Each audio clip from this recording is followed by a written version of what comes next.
Qui est le général Brice Clotaire Oligui Nguema? On le connaît depuis très longtemps au Gabon comme un militaire du sérail de la République gabonaise. La fonction la plus éminente qu'il ait occupée avant de prendre le pouvoir, c'était commandant de la garde présidentielle. Mais il a été pendant très longtemps le chef d'état-major personnel des présidents de la République du Gabon qui se sont succédés pendant le temps de sa naissance. Il était encore très jeune pour voir et participer au régime de Léomba, mais il a été l'aide de camp de l'ancien président gabonais Omar Bongo, imposé à la tête du Gabon par la France, d'ailleurs comme son prédécesseur, eh bien, Léomba. Et il a été l'aide de camp et le chef d'état-major particulier du deuxième président, du troisième président de la République gabonaise, Ali Bongo Ondimba. Et c'est celui-ci qui l'a nommé d'ailleurs à la tête de la garde présidentielle gabonaise, à partir de laquelle il a pris le pouvoir. Voilà le parcours de l'homme. Je ne veux pas entrer ici dans son histoire de vie, quelles études il a faites. Non, ce n'est pas ça qui m'intéresse aujourd'hui. D'ailleurs, on peut trouver beaucoup de détails de cette nature en consultant une fiche Wikipédia sur l'homme. Mais comment Oligui Nguema, Brice Clotaire, général de brigade, commandant de la garde présidentielle, est-il parvenu au pouvoir? Il est parvenu au pouvoir grâce à trois facteurs. Il y a trois facteurs qui lui ont permis d'arriver au pouvoir. Premier facteur, l'affaiblissement du régime des Bongo, qui sont ses oncles, selon toutes les données en notre possession. Affaiblissement du régime des Bongo, non seulement le long règne d'Omar Bongo, le pâtre de la France-Afrique gabonaise, mais ensuite, le long règne qui avait commencé, celui donc d'Ali Bongo, le fils d'Omar. Je n'entre pas dans le débat sur il est le fils, il n'est pas le fils. Pour moi, objectivement et incontestablement, Ali Bongo est le fils d'Omar Bongo et de sa femme, eh bien, Patience Dabani, Madame Bongo.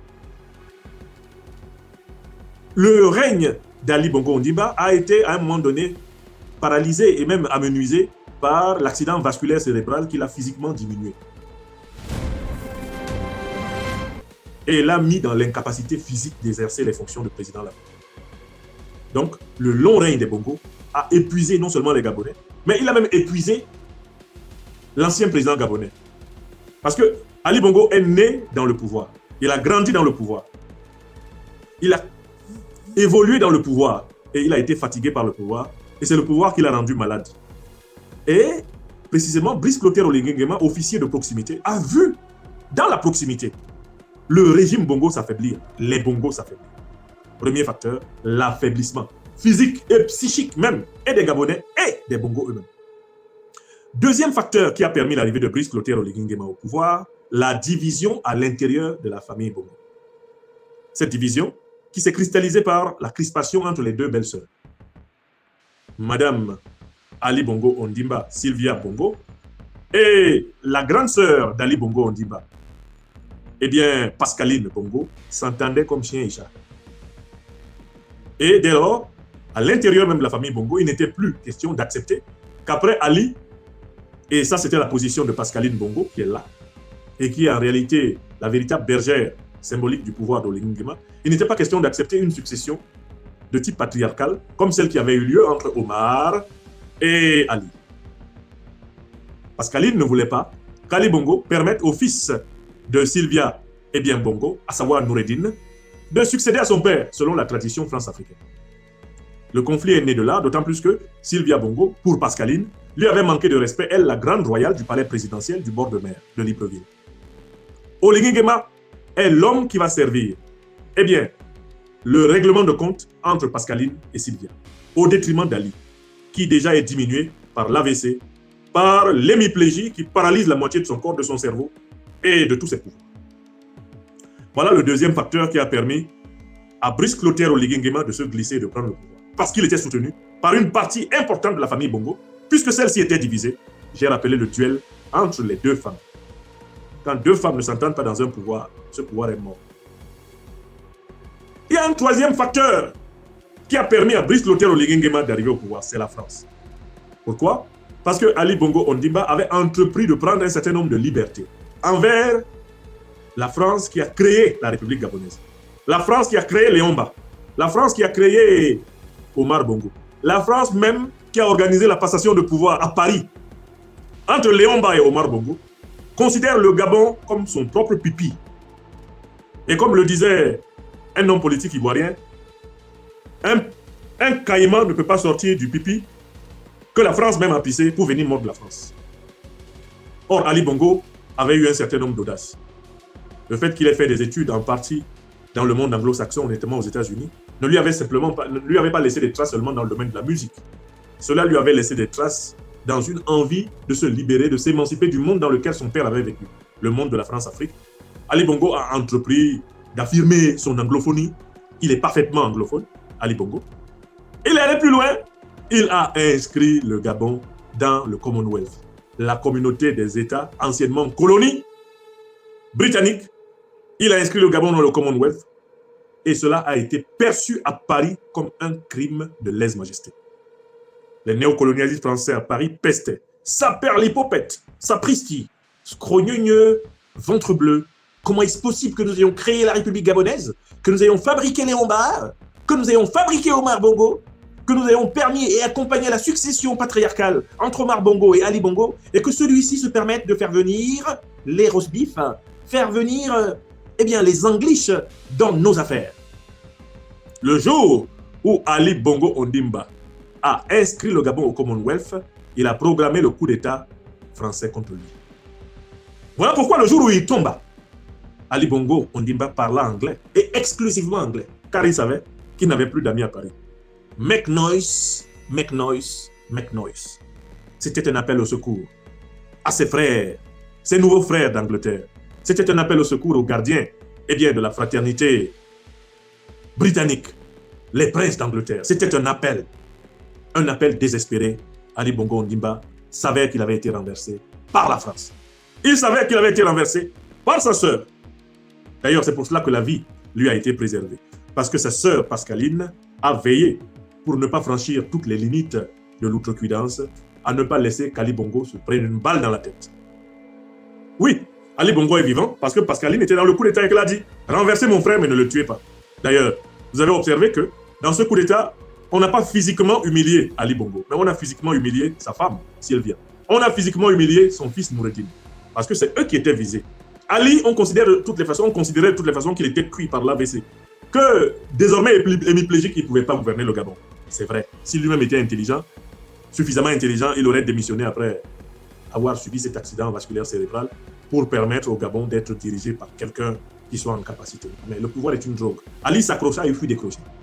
Mais vous avez observé que ce coup d'État fut humiliant. Certes pour Ali, puisqu'il fut renversé et que le pouvoir que son père lui avait donné sur un plateau en or lui fut enlevé dans la bouche. Un peu comme on enlève le biscuit dans la bouche d'un enfant gourmand. Selon la tradition bassa, on appelle ça olognon. Olognon, olo, le biscuit. Quand tu enlèves le olo dans la bouche, ça fait mal. C'est pour ça qu'il cria « Make noise, make noise, make noise ». Il s'adressait aux princes d'Angleterre, il s'adressait aux États-Unis d'Amérique qui ne répondirent point, considérant qu'il s'agissait là d'un problème qui appartient à la soupe de la France-Afrique. C'est-à-dire un problème du précaré français. Ils abandonnèrent Ali Bongo. Voilà pourquoi le seul pays où Ali Bongo n'ira sûrement pas s'installer, c'est la France. Il n'a pas oublié que c'est la France qui l'a fait tomber. Mes chers amis, n'avons-nous pas pleinement abordé le premier point de cette conférence? Une fois que les micro-nationalistes, là, ne parlent pas de mon Gabon, ne touchent pas à mon président, les moufakouistes, une fois que nous les avons écartés, on n'a pas démontré d'où vient Oligui Nguema. Il a trois sources. Trois sources. L'affaiblissement du régime des Bongo, la division de la famille Bongo, ce n'est pas la même chose que l'affaiblissement, et la France. C'est à ça qu'il doit le pouvoir. Nous pouvons donc maintenant, normalement, aborder la deuxième partie de cette conférence. Parce que ce qui se passe au Gabon, là, nous tous on est là, on voit. La deuxième question de cette conférence, c'est quelles sont les audaces paradoxales dont Oligui Nguema, le général président du Gabon, s'est rendu coupable. Il s'est rendu coupable de beaucoup d'audaces, hein, et des audaces paradoxales. Alors, je voudrais d'abord définir le concept d'audace paradoxale. L'audace paradoxale. C'est-à-dire que c'est une audace qui se retourne contre ceux qui ont permis à Oligui Nguema d'être président. Il est responsable de plusieurs audaces paradoxales. C'est-à-dire qu'il fait des choses qui égratignent, qui écorchent, et bientôt qui vont blesser, qui vont choquer et énerver ceux qui l'ont mis là. C'est ce que j'appelle une audace paradoxale. C'est-à-dire que tu vas faire quelque chose, tu penses que tu fais ça contre tes ennemis, mais tes amis s'énervent. Vous avez déjà vu ça, non? Vous êtes dans un groupe d'amis, vous avez un ami, bon, vous rencontrez un groupe que vous détestez, et puis l'ami dit « Je suis le gars le plus intelligent du quartier. » Ses propres amis se retrouvent pour dire qu'il parle « Donc nous, on est des cons. On marche avec lui, donc on est des cons alors. » C'est ce qu'on appelle les audaces paradoxales. Alors que tu crois que tu marques un but dans le camp adverse, tu marques un but contre ton camp. Donc tu es dans ce qu'on appelle l'audace paradoxale. L'image de l'audace paradoxale, c'est l'autogol. L'autogol. Ce qui me ramène à une anecdote du football camerounais, dont je suis friand. Le grand gardien de but des Lions indomptables du Cameroun, Jacques Songo, qui a eu une très grande carrière, avait joué à un moment donné de sa carrière au Canon de Yaoundé. Et quand il arrivait au Canon de Yaoundé, la défense du Canon de Yaoundé avait un certain numéro 5 qui s'appelait Betek. Un garçon costaud, brillant. Un excellent joueur de football, mais il avait des jours où il était plus dangereux pour son propre gardien que pour l'attaquant adverse. On posa donc à Jacques Songo la question suivante. Dans votre expérience de gardien de but, qu'est-ce qui vous fait le plus peur? Jacques Songo, avec l'accent de notre langue bassin du Cameroun, répondit: j'ai plus peur de mes propres défenseurs que des attaquants adversaires. J'ai plus peur de mes propres défenseurs que des attaquants adversaires.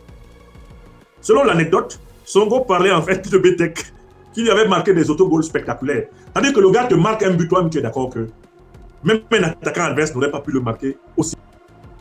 Centre en corner, coup de tête de Betek, but dans le camp. Ouais, Balok, ma chance. Mais le grand Betek, quand il était dans sa forme, les grands matchs, non, il nettoie la défense, il contre l'adversaire. Songo même n'a rien à faire. Mais il y a des jours où Betek,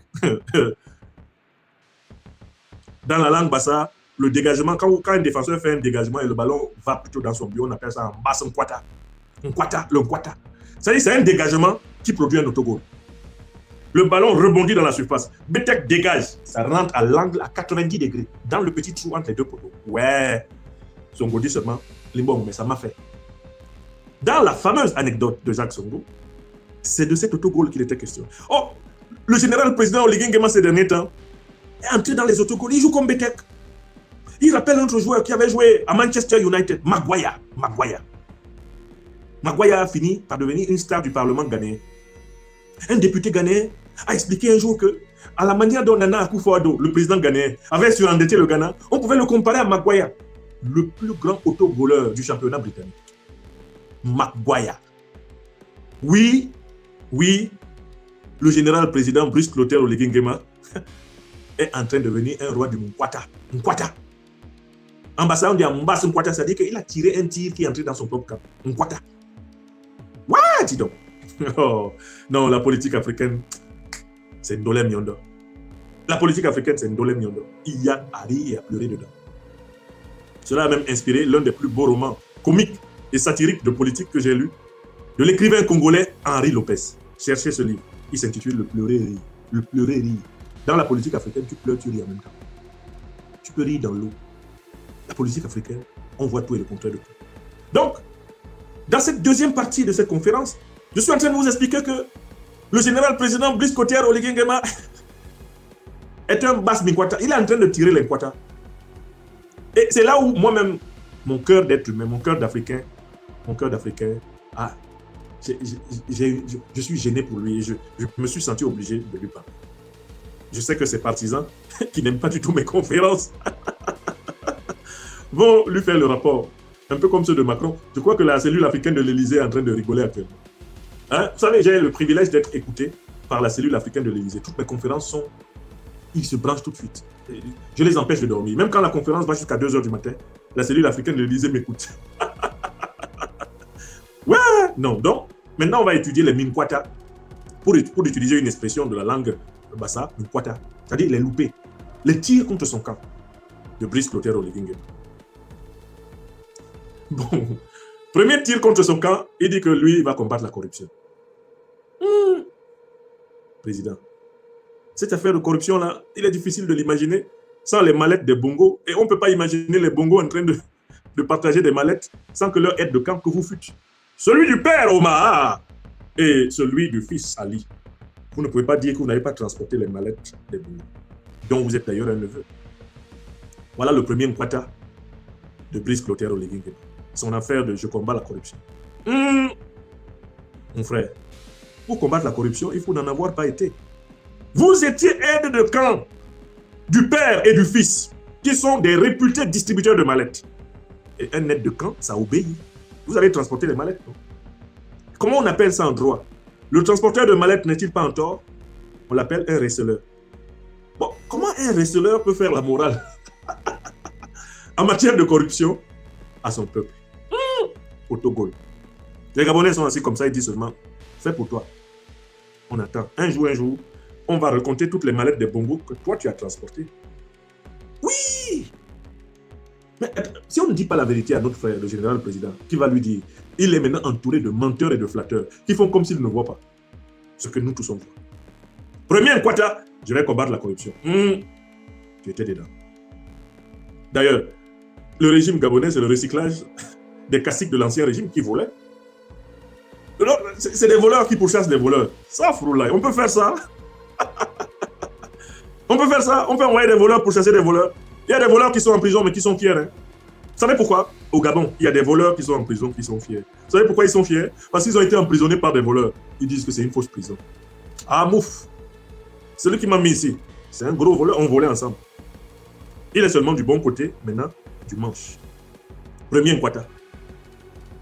Mais deuxième Nkwata, c'est-à-dire deuxième tir contre son propre camp, il dit que le pouvoir ne l'intéresse pas. Que lui, le président général, Brice Clotaire Oligui Nguema, dit que le pouvoir ne l'intéresse pas. Que lui, vraiment, quand il va quitter le pouvoir, il va aller pêcher.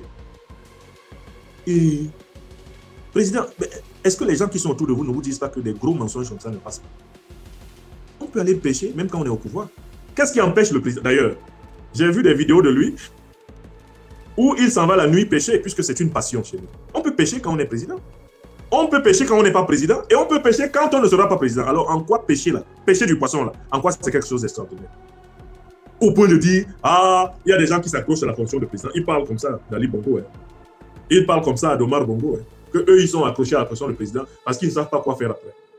Est-ce que la pêche est une activité qu'on est obligé de faire après la présidence? On peut la faire avant la présidence de la République. Pendant la présidence de la République, la preuve, lui, il pêchait avant, il pêche encore. Oui ou non? On peut aussi pêcher après avoir été président. Donc, évoquer le fait qu'on peut aller pêcher du poisson, c'est se moquer de l'intelligence des gens. Voilà le deuxième Nkwata du type. Premier Nkwata, je vais combattre, je vais mettre fin à la corruption. On dit, oh, toi aussi, tu as bien mangé dedans. Deuxième Nkwata, moi, le pouvoir ne m'intéresse pas. La preuve, vous voyez comment je pêche. Quand je vais quitter la présidence, je vais retourner dans mon village pour pêcher. Ça aussi, c'est faux. Je n'aime pas qu'on se moque de l'intelligence de mon peuple. Les Gabonais, mes frères et sœurs, Gabonais et Gabonaises savent qu'on peut pêcher avant d'être président de la République, on peut pêcher pendant qu'on est président de la République, et on peut aussi pêcher après. C'est vrai ou c'est faux? C'est vrai ou c'est faux? Moi-même, Niamsi, là, je peux, ici à Bamako, il y a le fleuve Djoliba qui est là. Si demain, je suis président du Cameroun, comme je l'espère, je pourrais aller pêcher. Dans le Nyon, dans le Vouri, dans le Diamaré, je pourrais aller. Et si après demain, je ne suis pas président, ou je ne l'ai même jamais été, je pourrais toujours aller pêcher. Donc, aller pêcher là, ça n'a rien à voir avec le pouvoir. C'est une passion qu'on peut exercer. Pour moi, j'adore la musique vinyle, etc. Voilà le deuxième Nkwata du titre. Faire croire aux Gabonais que le pouvoir ne l'intéresse pas. Général président, quel pouvoir ne vous intéresse pas? La manière dont vous avez pris ça. Sauf là.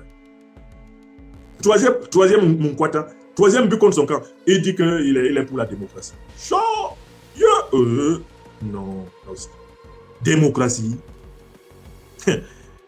Bon, s'il était pour la démocratie, il aurait pris le pouvoir pour rendre le pouvoir à celui qui a battu Ali Bongo aux élections. Je recommence. Si le général président Brice Clotaire Oligui Nguema était pour la démocratie, il allait donc arrêter Ali, le mettre à l'écart, comme Ali avait truqué. Tout le monde sait qu'Ali a fraudé. Et que c'est le professeur Ondo Ossa qui avait gagné, malgré les conditions étriquées de l'élection. Ok, d'accord. Si Brice Clotaire Oligui Nguema aimait la démocratie, il allait aller chercher le président Ondo Ossa dans sa maison. Il se met au garde à vous. À vos ordres, Excellence. C'est vous qui avez gagné les élections. C'est vous qui exercez.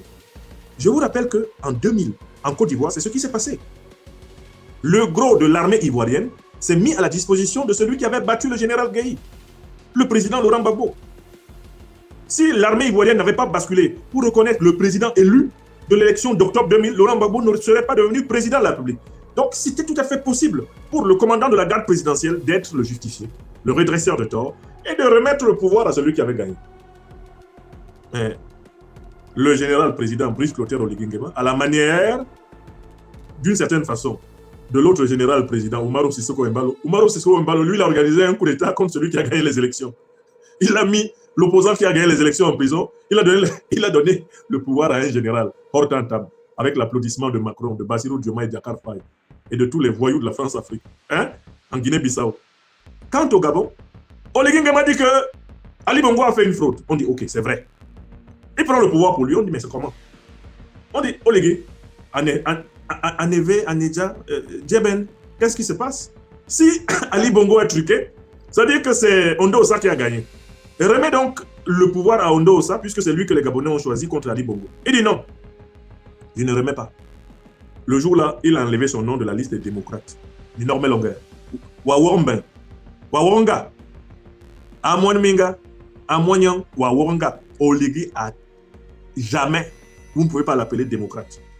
S'il était démocrate, il donnait le pouvoir à son aîné, le professeur Ondo Ossa. Voilà le troisième Munkwata d'Oligui. Munkwata tire contre son camp. Il dit qu'il est démocrate, ça amuse tout le monde. Nous, on s'assoit dans les Gada au Gabon, Oligui démocrate. Donnez-moi une autre dose, dis donc. Oligui démocrate. Démocrate. Vous aussi. Troisième Munkwata. On va passer à un quatrième Munkwata. Oligui Nguema n'aime pas la manière dont les néocolonialistes français ont du mépris pour ses collègues militaires qui sont les leaders de l'Alliance des États du Sahel. Et il l'a dit. À un journaliste qui, en réalité, était un agent de renseignement et qui le questionnait, un journaliste officiel français. Oligui Nguema a dit de laisser les dirigeants de l'AES tranquilles. Ça, c'est le quatrième Munkwata. Ça, c'est un quatrième Munkwata. Laisser les dirigeants de l'AES tranquilles. Alors que lui, Oligui Nguema, a été soutenu par la France, précisément parce qu'il est l'anti-modèle de l'AES. Quand il a répondu comme ça aux journalistes, c'est allé jusqu'à Paris. Alassane Draman Ouattara avait dit à Alpha Condé, Alpha, il faut faire la. Ce que tu dis là, on t'écoute jusqu'à Paris. Alpha a dit, oh, moi je m'en fous. Moi quand je parle librement. Je n'obéis à personne, je suis un homme libre. Ouattara lui dit, Alpha, hein Dominique? Oui, chou, Alpha, fais attention. Il t'écoute jusqu'à Paris quand tu parles comme ça. Alpha Condé dit non, on doit couper le cordon ombilical. Moi, je suis pour la coupure du cordon ombilical avec la puissance coloniale. Hey, Alpha, attention. Hein. Donc, quatrième Munkwata tire contre son camp. Oligui Nguema dit d'arrêter d'emmerder l'AES. Il ne sait pas que quand il dit ça, il emmerde Macron. Parce que l'emmerdeur de l'AES, c'est Macron. Et le protecteur d'Oligui Nguema, c'est Macron. Quand quelqu'un t'a fait asseoir dans le fauteuil, ne l'emmerde pas. Si tu l'emmerdes, tu vas avoir des problèmes. Oui! Voilà donc le quatrième Munkwata de l'homme. À un moment donné, il en a marre. Il se dit, mais quand même, l'opinion africaine est complètement panafricaniste. Il faut quand même que je fasse un petit signe à mes frères, les panafricanistes qui sont en lutte. Je vais envoyer paître le journaliste de France 24 de RFI.